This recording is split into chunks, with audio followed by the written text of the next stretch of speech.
Women in Leadership, a local production of PBS Michiana WNIT, is presented in partnership with Mr. Jerry Hammis.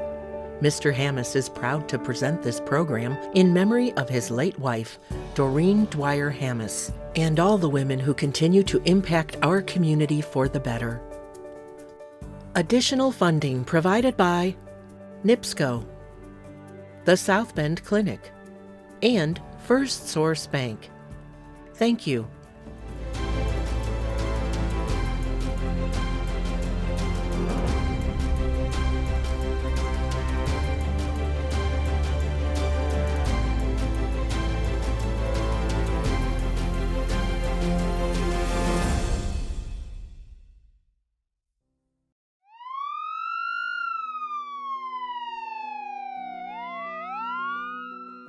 Responding to people in emergency situations where every second counts takes a special kind of person, and 3 Michiana women are filling those shoes.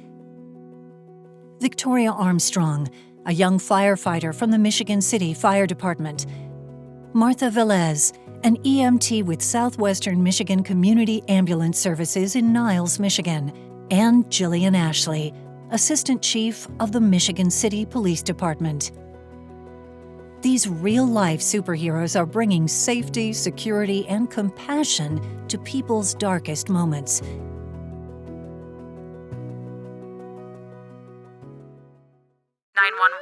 what is your emergency?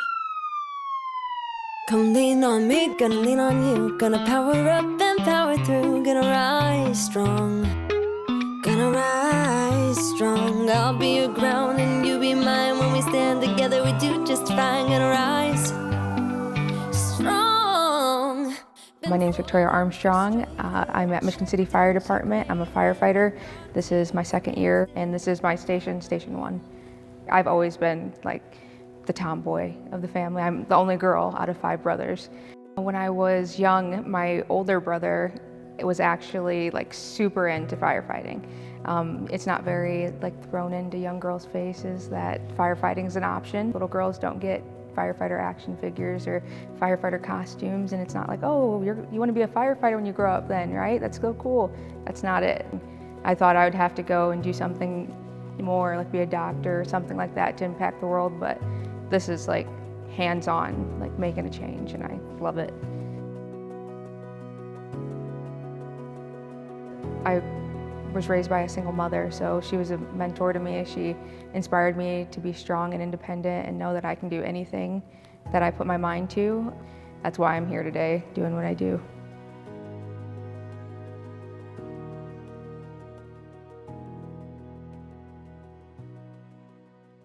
But it was a long process to get to where she is today. First thing, you have to go and take a written test, and you have to pass that one first. And you're allowed to move on to the physical part of the journey. Do the physical part, which is completely demanding. It's a CPAT, which is a physical agility test that we take to determine if we're able to do the job, which I would like to say is no different for women to men. And I've done it, so women are very capable of doing it. After you do all of this and you're accepted onto the department, they send you down to an academy, and at the end of it, you do a graduation ceremony, and it's like a kind of a relief. It's like, I'm here, there's no going back. And from that day forward, she never looked back. Helping people on a medical call or even on fire calls, that's somebody's like darkest days, and just knowing that I can come in there and at least try to make them feel better in that moment, it's a driver, and I love it. One of my first calls actually was a full arrest. It was very intense. It was eye-opening. I knew what I was getting into. I knew like this is what I wanted to do, but you never really know until you're in that situation how you're gonna react. And people tend to have the fight or flight. You can't have that here. You gotta fight. Like you're here, you're taking care of somebody, you're here in their darkest moments, so you have to make sure you're on your A game. It was intense. I just knew I had to snap into it and get it done, and as bad as it was, clarified that this is what I wanted to do. The determination of Victoria and her fellow firefighters would help them get through another crisis that was unlike anything they had ever seen before. I came on in like right in the beginning of COVID, actually. I came on March 2 years ago, which is when COVID was really on the rise. It was a lot different. There was normally there's more events or more like training that we do in sense of like how the job is done. They weren't even training the same, like everything was changed. The way you just simply go on a ride, like to a call, changed. We're gearing up, we're putting on full no-back suits, we're putting on gloves and masks and bonnets and shoe coverings, and it's like a hazmat scene, but for a medical call.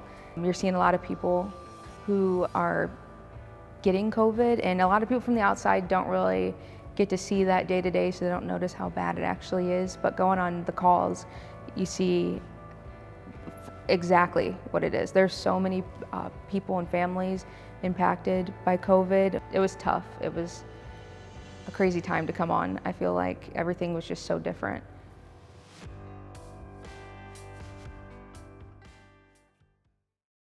There's a lot of mental strength it takes to become a firefighter, and you need family behind you, and that's why even on the department we're a family, because you need that support system. We go through a lot of things together. We spend 24-hour periods at a time together. We're doing everything we can to be prepared to, sometimes we could be just relaxing and doing something together, but in the snap of a finger, we could be at a fire or anything like that. So we just make sure like we take care of each other. We play a lot of games together. We do a lot of bonding, really. We play games together, we eat together, we do our chores together. It's just a community here. Like it's awesome. Some of the bonding in the firehouse includes some lighter moments, like deciding who's going to cook for the day, and then sitting down to enjoy that meal together. I am one of the better cooks of the department, and the guys enjoy my food. A lot of times, like we joke, like, "Oh, it's not because you're a woman," like because it's cliche, but that tends to happen. I just enjoy cooking, and some of the guys just shouldn't cook. I love them, but they just shouldn't be in the kitchen. Yeah. Women can also add a whole new dimension to the job of firefighting. It's diversity. If you have people from different backgrounds and different upbringings, they're gonna have different thoughts, and they're gonna show you a different way maybe to do things, a different mentality. I think we bring a nurturing kind of side to the department. But with only 4% of career firefighters being women, it creates some challenges as to how they are perceived. I have a super amazing crew that I work with, but it's not everybody doesn't have the same mentality about women being on departments. Not necessarily like my department alone. It could be people in the community or just anything. So sometimes the words can get to you, or the being discouraged by different comments can be hurtful. Victoria has a favorite quote that helps her get through those times. I do. It's simple, but it's no rain, no flowers. If I didn't go through the words that were said or the different treatments or anything like that, I don't think it would have gave me as much as a fire to I can do anything I want to do. It made me who I am today. So no rain, no flowers is my favorite quote. I personally, like I said, I was blessed to have an awesome crew, and my shift has been amazing about opening the doors and just making sure I feel comfortable. And I think it's not like that everywhere, so I'm super blessed. Contemplating what it might take to open doors for other women, Victoria gives her thoughts on the matter. I think it's kind of tricky. A little bit of a stigma behind the fire service being so tough. I mean, we are tough, but women are tough, so we can do just as much as anybody can. I think it needs to be shown in media, more women faces on the front line. I know any opportunity that I get on the department to do charity or be out in the public and let people know that we're here, I take advantage of that every step of the way, because I just know there's so many young girls that see me. There's little kids in this neighborhood that will see me and they're like, "Oh my goodness, there's a girl." Like they don't know. Our PIO officer set up an event for us to go down and speak to young women who wanted to be first responders, whether it's police officers, EMS, fire. I was like, that's awesome. We have to go out and do this. So we all decided we were going to do it as a crew or a group of women, and we took an engine down to the event as just women. Every seat, the captain's seat was a woman, the operator seat was a woman, the back end seats were women. I genuinely felt like driving that engine down there just as a female crew was a change in history. I truly do. Awarded Firefighter of the Year, the young woman who grew up with no female action heroes has become one herself and is changing history.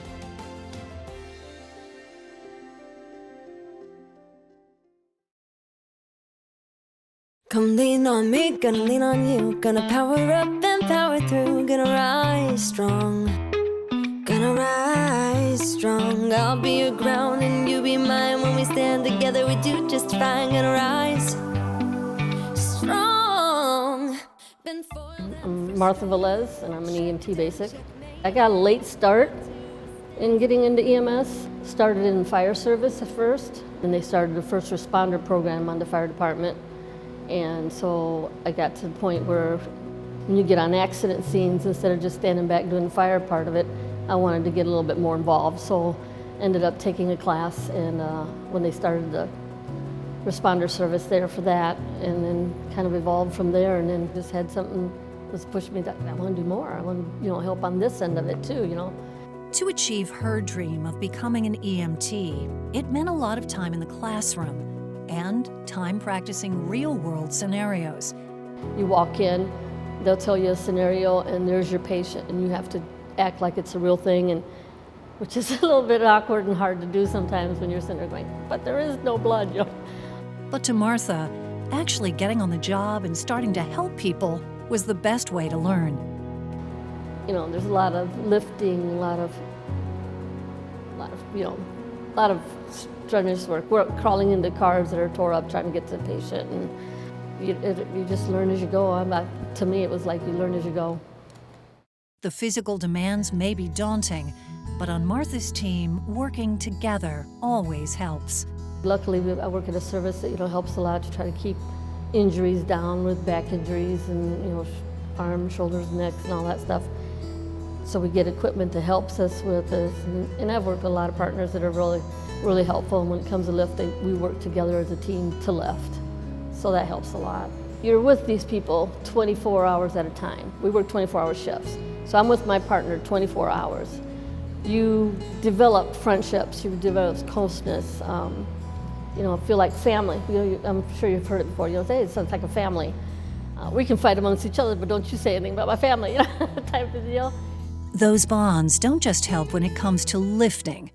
They can also be an important part of dealing with the emotional toll of the job.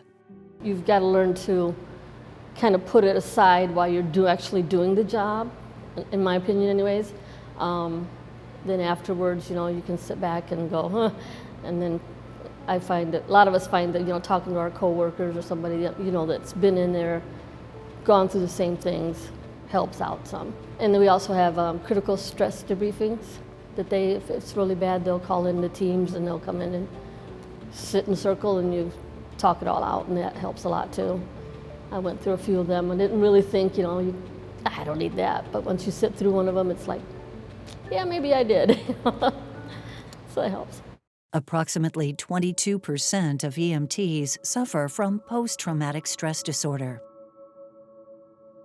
And you don't realize what that takes out of you until, like one of them I sat through, when they started telling you the symptoms that you can have. And I just went, and they looked at me and I said, well, that explains a lot, the lack of sleep, the appetite changes, the feeling more stressed, more anxious, and I just thought it was just me, going through everyday things, You don't realize it is, kind of falls back to what you see sometimes. Another big cause of stress has been the COVID-19 pandemic. Our call volume was just hitting like 3,000 calls a year, and this last year was 8,100. It's been rough. It's just the constant changes. You don't get into a real good routine, but we were blessed, like I said, with our director and our ops manager worrying about keeping us with the protective gear that we needed, and constantly, getting us the stuff we needed to get the job done. A lot of us are working a lot of more overtime to cover the lack of people working, and the hours, call volume has made it more stressful for less sleep, so we're a lot more tired. I think it takes a certain type of person to be able to deal with a lot of the stress and a lot of the different calls. When people say it's your calling, that you got to be able to think on your feet, be able to deal with the different changes in a call that can happen at any time. I mean, it can be going great one minute, and then the next thing you're going, oh, and you're trying to do everything you can. You got to be able to handle stress. In the past, some may have thought that women didn't have the qualities to make it as an EMT, but Martha says that's changing. We have, when we're at full capacity, we have 18 full-time people. Right now we're at 16, and 5 of those of us are women. But there are more, women. You're seeing more. I see more 2 women as partners. Before it's usually, it was more of a male-dominated thing, but now it's more women getting into it. And, according to Martha, women bring something special to the job. Most of us women are a little bit more, have more empathy maybe, can, help diffuse some situations, and, especially when you're working with, female patients and stuff like that, you can help them out. I've seen some of the guys do pretty well too, so, and others just kind of sit back and go, this is you. So, to that point, more nurturing, more helpful, more, helping diffuse some situations sometimes. With only about 30% of EMTs being female, though, the industry is still male-dominated. But Martha says women shouldn't let that stop them. I don't know, you gotta be kind of be able to step up, be strong, step up and get in there and not be afraid to speak your mind. Like I said, it's a male-dominated place, but more and more women are getting into it, but don't be afraid to say, hey, this is, I'm thinking at this. Because if you come in here and you're too timid, you've got to be able to get in there, be able to think on your feet, especially when you get out there on calls, be able to have your partners back, work together as a team to get things done. It has to be a job you love. You don't go in it for the money. You have to come in and be one of the people that really wants to make a difference and hopefully make a difference. And Martha Velez is definitely one who is making a difference.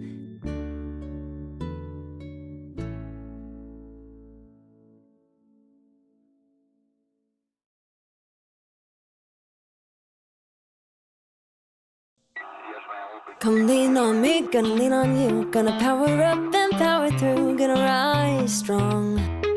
Gonna rise strong. I'll be your ground and you be mine. When we stand together, we do just fine. Gonna rise strong. My name is Jillian Ashley. I am the Chief of Services for the Michigan City Police Department in Indiana. I've been on the department for 15 years.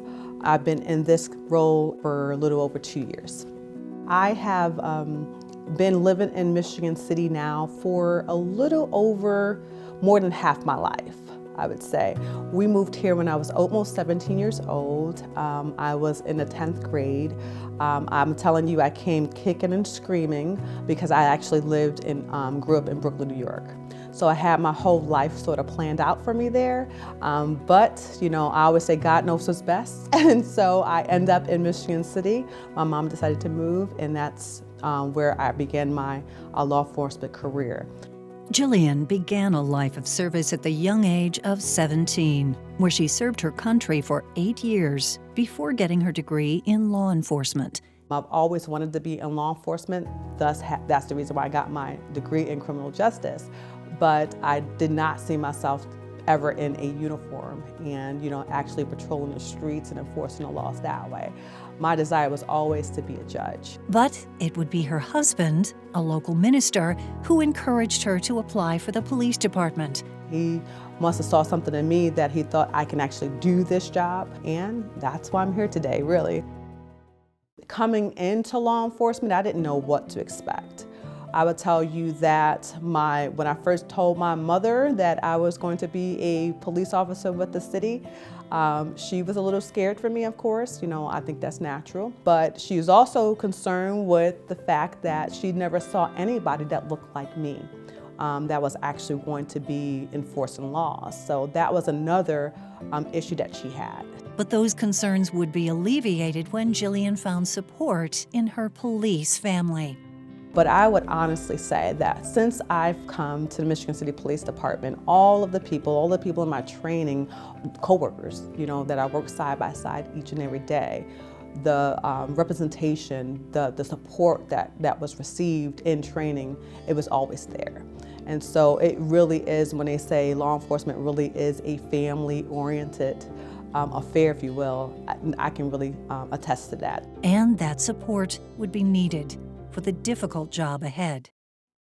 Police officers have a unique experience of life, I would say, and that most people don't realize what we see on a daily basis.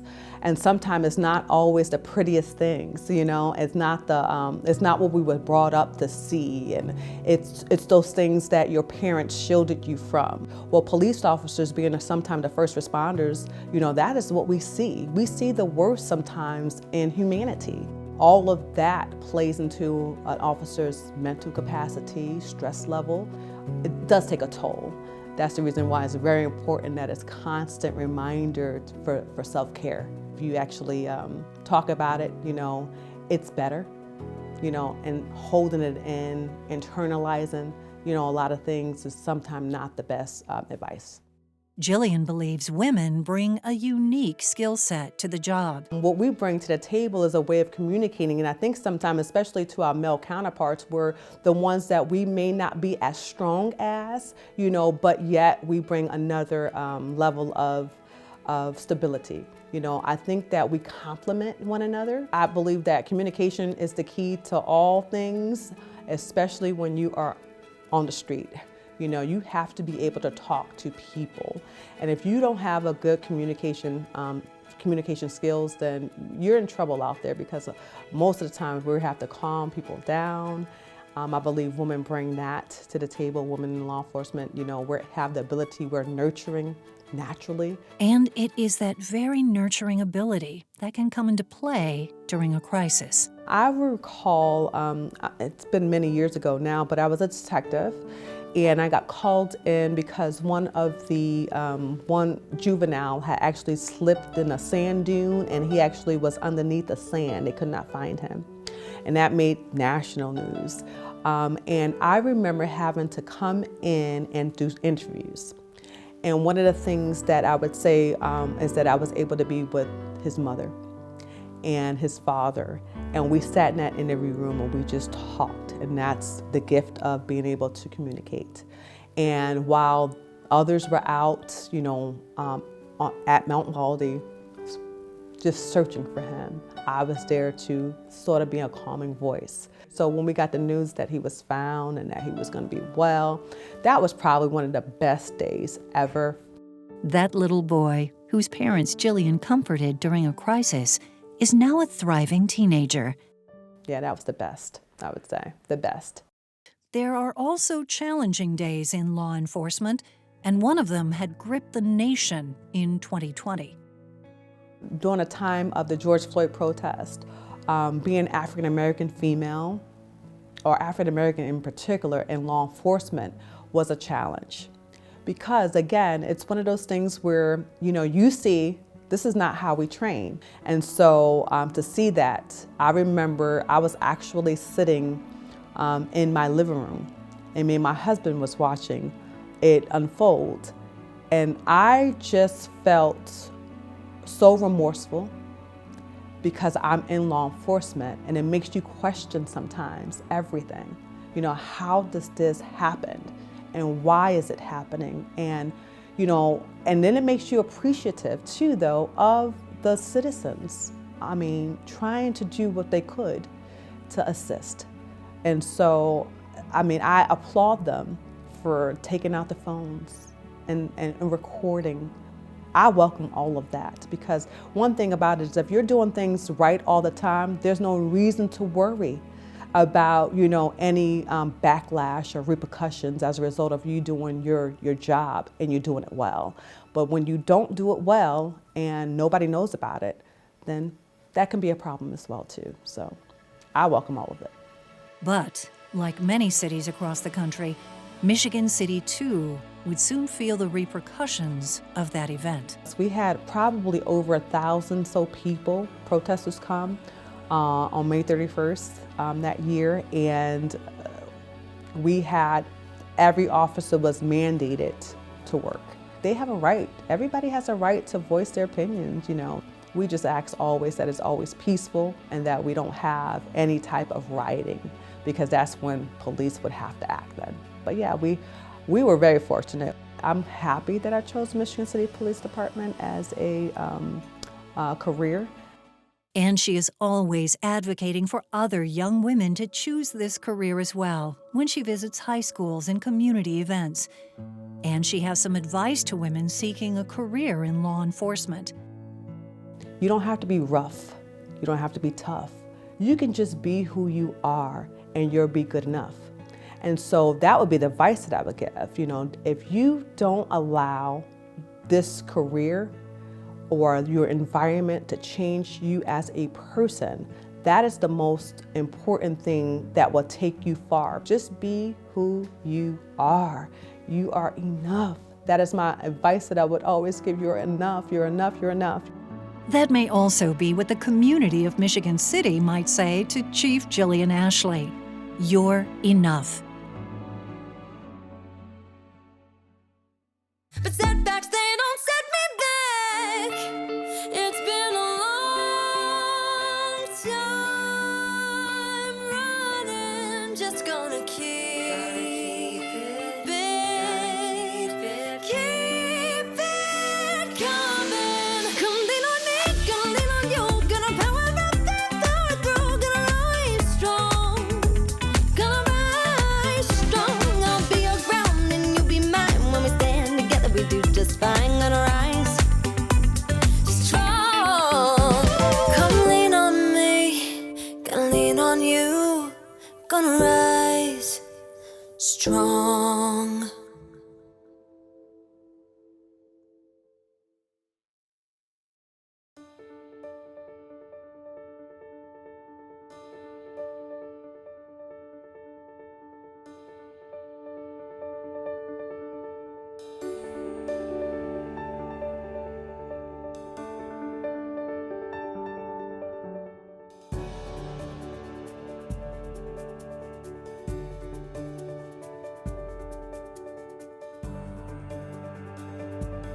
Women in Leadership, a local production of PBS Michiana WNIT, has been presented in partnership with Mr. Jerry Hammes. Mr. Hammes is proud to support this program in memory of his late wife, Doreen Dwyer Hammes, and all the women who continue to impact our community for the better.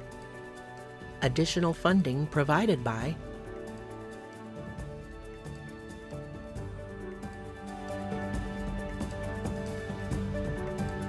Thank you.